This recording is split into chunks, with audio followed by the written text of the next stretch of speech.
속은 좁아도 땅덩어리는 넓은 중국. 중국은 국토 면적이 세계 4위에 달할 정도로 넓은 땅덩어리를 가진 국가인데요. 어라? 중국은 그렇게 넓은 땅을 가지고 있으면서도 아직 중국 땅을 찾으려면 멀었다라고 생각한다고 하네. 1900년대에 들어오면서 중국은 국치지도라는 것을 만들기 시작했거든요. 그런데 이 지도들을 보면 하나같이 기가 막혀. 중국 밑에 있는 현재의 미얀마, 라오스, 베트남, 태국도 원래 중국 땅. 서쪽에 스탄 국가가 있는 곳도 중국 땅. 동쪽에 러시아 연해주와 한반도까지 중국 땅. 아주 싹 다 지를 땅이라고 표시해두었다는 거야. 그러다 보니 중국은 실제로도 주변 땅이 다 지를 땅이라고 생각하고 센카쿠 열도, 남중국해, 인도 등에서 영토 분쟁을 일으키는 중이죠. 그리고 만약에 중국이 영토 분쟁에서 승리한다면 우리나라를 비롯해서 일본, 호주 등이 전부 중국의 영향권에 들어간다고 하는데, 자 그럼 오늘의 1급 비밀, 여기도 내꺼 저기도 내꺼대, 중국이 생각하는 본인들의 영토편 지금 바로 시작합니다. 시간을 거슬러 1950년 국제사회는 6.25 전쟁으로 인해 매우 혼란스러운 상황이었습니다. 그리고 이런 혼란스러운 시기를 틈타 자신의 욕심을 채우려는 곳이 있었죠. 바로 중국. 중국은 1950년 10월 7일에 제국주의로부터 티베트를 해방시키겠다 뭐 이런 명분을 내세우면서 티베트를 침공하기 시작했는데요. 티베트는 최선을 다해 저항했지만 중국을 상대하기는 역부족이었고 결국 티베트는 중국에 완전히 합병되고 말았죠. 그렇게 시간이 흘러 1969년 3월 2일에는 중국이 또 한 번 영토를 놓고 싸움을 걸기도 하거든요. 이땐 소련과 우수리강 중류의 전바오 섬의 영유권을 놓고 싸우기 시작한 건데, 이 사건으로 중국과 소련의 사이는 크게 악화되었죠. 결국 4380km나 되는 중국과 소련의 국경에 어마무시한 병력이 배치되기도 했습니다. 아니 이때 배치된 병력만 해도 소련은 65만 8천 명이고 중국은 무려 81만 4천 명이라고 하니까, 이렇게 중국과 소련은 같은 공산국가이면서도 서로 죽일 듯이 싸우고 있었고, 중국과 소련은 여러 차례 국경에 대한 협상을 진행해야 했는데요. 소련이 붕괴된 이후에는 러시아와도 국경 협상을 해야 했죠. 결국 2004년 10월 14일 중러 국경협정을 체결하고 2005년 6월 2일에 협정의 비준서가 교환되고 나서야 국경 분쟁이 완전히 해결되었습니다. 이렇게 중국은 과거부터 영토를 놓고 엄청나게 싸워댔죠. 그런데 이건 과거에만 발생했던 일이 아니거든요. 중국은 아직까지도 여기저기 깃발 꽂고 여기는 내 땅이야 라면서 분쟁을 벌이고 있습니다. 실제로 현재 중국의 영토 분쟁 지역은 여러 곳이 존재하는데요. 먼저 중국은 동중국해에 있는 센카쿠 열도가 중국 땅이라고 주장하고 있다고 하죠. 이로 인해 센카쿠 열도를 시료 지배하고 있는 일본과 대립하고 있는 상황입니다. 이 새끼들이 감히 대중국의 영토에서 암 꺼지고 뭐하고 있는 거냐 해? 불어터진 짜장면처럼 생긴 것들이 말을 너무 막 하는 것 같습니다. 이게 왜 니들 땅이냐 됐어? 이걸 보면 명나라 때부터 여기가 우리 땅이라는 걸 알 수 있지 않냐 해? 니들이야말로 불법 점거 중인 거다 해. 무슨 말도 안 되는 소리나 됐어? 여기는 우리가 찾기 전까지 주인 없는 땅이었습니다. 뭐 이런 식으로 중국은 명나라 영락제 시기의 문헌을 근거로 센카쿠 열도를 갸오이다오라고 부르면서 이용해왔다고 주장했습니다. 이에 반면 일본은 센카쿠 열도가 원래 주인 없는 무주지였다면서 무주지 선점론을 내세우고 있죠. 그리고 중국은 동중국해뿐만 아니라 남중국해에서도 영토 분쟁을 하고 있다고 하거든요. 남중국해는 중국과 대만부터 시작해서 베트남, 필리핀, 말레이시아, 브루나이까지 엄청나게 많은 곳들이 연관되어 있는 분쟁 지역입니다. 남중국해는 자원도 풍부하고 태평양과 인도양으로 나갈 수 있는 길목에 있다 보니 많은 무역선이 지나가는 장소라고 하죠.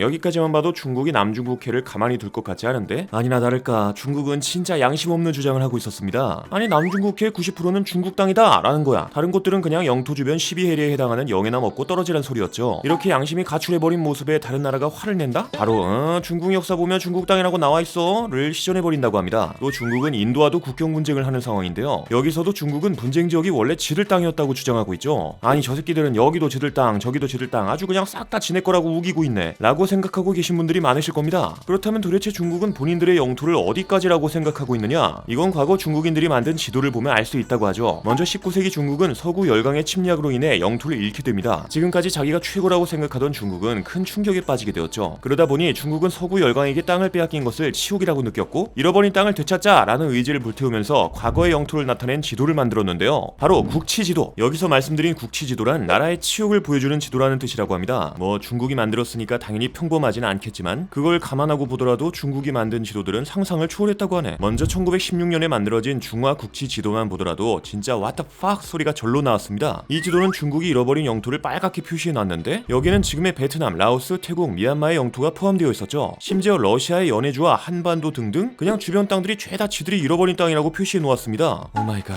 이것만 봐도 중국인들이 진짜 어딘가 잘못된 놈들인가 싶지만 중국은 이런 말도 안 되는 지도를 한두 개만 만든 것이 아니었죠. 그 중에는 1939년에 만든 중화관계 변천도도 찾아볼 수 있는데 여기선 한반도가 그냥 중국 땅이라고 소개해놨습니다. 게다가 현시국계, 즉 국경선을 보면 남중국해 인근 동남아시아 땅부터 동해, 연해주, 오늘날 국가 이름에 스탄이 붙는 지역의 땅까지 전부 현시국계 안에 포함되어 있었죠. 이런 양심이라고는 찾아볼 수 없는 지도는 1980년대까지 계속해서 만들어져 왔다고 하는데요. 장치윈이라는 사람이 1980년에 대만에서 만든 중국 역사 지도에서도 앞에서 말씀드렸던 중화관계 변천도와 비슷하게 설정한 국경을 확인할 수 있죠. 그리고 1987년에도 담기항이 중국 역사 지도집을 만들어서 중국 땅은 원래 이것보다 훨씬 넓어야 한다는 주장을 했습니다. 이 말은 즉 중국은 지금 영토 분쟁을 하고 있는 지역들이 진짜로 원래 중국의 땅이었다고 생각한다는 거야. 그러다 보니 중국의 말도 안 되는 억지를 아주 당연하다는 듯이 부리고 있다는 소리인데, 바보도 아니고 이런 억지를 받아줄 곳은 없을 것 같잖아요. 그런데 2020년 7월 27일 당시 필리핀의 대통령이었던 로드리고 두테르테가 충격적인 발언을 하죠. 중국이 무기 들고 남중국해 영유권을 주장하는데 우리는 무기도 없고, 아휴,